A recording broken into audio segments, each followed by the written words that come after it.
a long time ago when I was at university, I remember my girlfriend, who is now my wife, we went out one evening and she was actually going through her finals, right, for the degree. And she had all of her notes in the car. And I remember, we parked up and it was like a really dodgy area, right? Because this is where all the best restaurants are, right?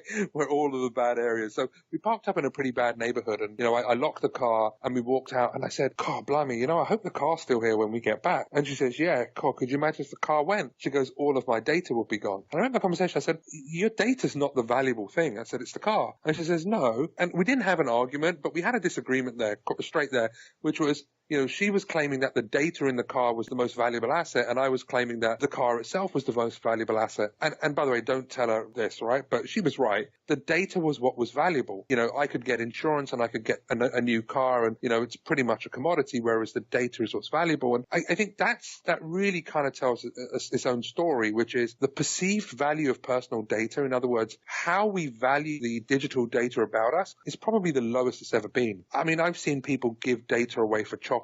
I've seen people actually sign up to loyalty programs and actually pay money for the privilege. And I've always said, why would you pay twice? And they're like, well, what do you mean? I said, well, you're giving them your personal data and you're paying them, so that you're paying them twice.